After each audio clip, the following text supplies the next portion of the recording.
I danced the Black Swan for you. Leave me alone! Slow motion, washed colors, twisted structures, and some other are part of the rhetorical resources commonly used by filmmakers, writers, painters, and artists in general to express what it might feel like to suffer of a mental disorder. But in art, it is not only intended to portray the other's illness, but also the own. Hi guys, I'm Carlos, and today we're going to take a look on how can art and mental illness be related. Please subscribe if you like to keep watching this, and if you like to share something, let me know at the comments below.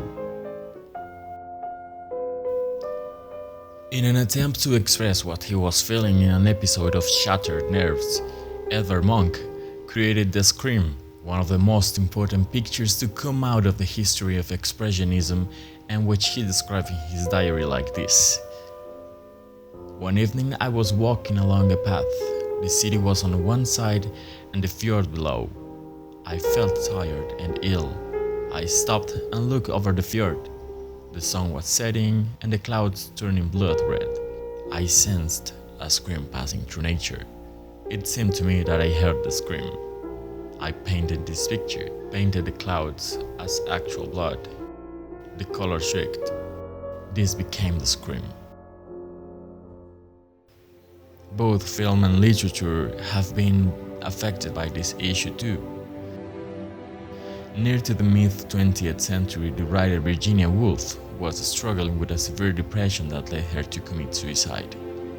The film The Hours centers on Woolf's efforts to finish her novel, Mrs. Dalloway, while battling with mental illness. Virginia, what are you thinking about?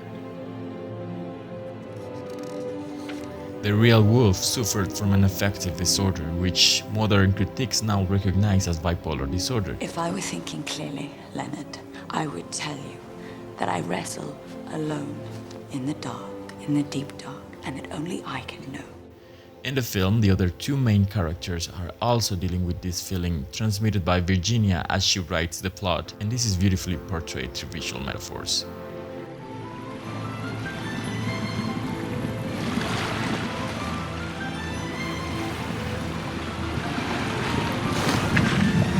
Mental disorders are often entitled of a stimulating creative expression by leading to surreal or oniric images, but there are no relation between mental illness and art.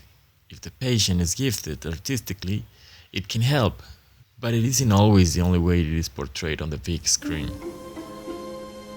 Mentally ill people are often wrongly portrayed as violent, and that perpetuates the myths about the majority of patients being violent. In The Science of Lamps, for example, we have the portrayal of an unstable man who is extremely violent. In Psycho you have the sense of violence too. We all go a little mad sometimes. Haven't you? There is also danger and violence in Halloween, where the man escapes from an asylum.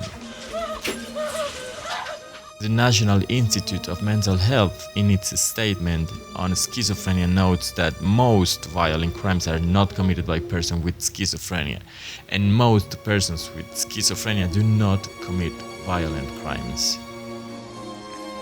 Nevertheless, art remained as a good medium of expression for a patient with lack of expressive communicative language, for what painting, for example, is highly recommended as part of a treatment.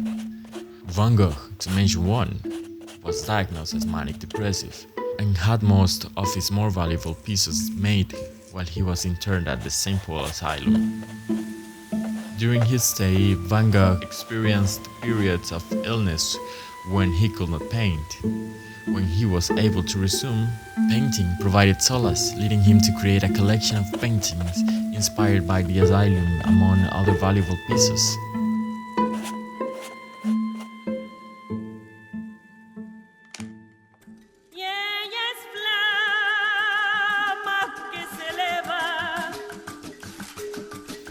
Frida Kahlo was diagnosed with minor depression but experienced two major depressive episodes and suicide attempts during her lifetime.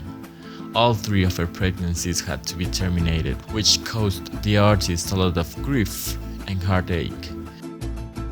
But Kahlo's depression was also fueled by her stormy marriage, all of which can be seen reflected in her painting.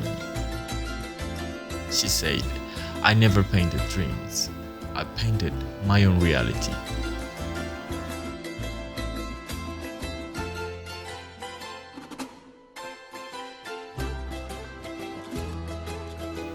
A mental patient who was suffering from a split personality disorder caught Robert Louis Stevenson inspiration while developing the story of Dr. Jekyll and Mr. Hyde.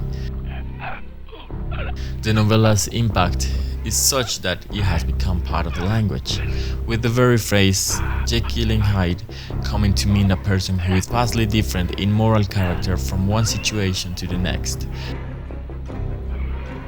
The novella is frequently interpreted as an examination of the duality of human nature, usually expressed as the inner struggle between good and evil, with variations such as human versus animal using the illness as an excuse to represent those dualities.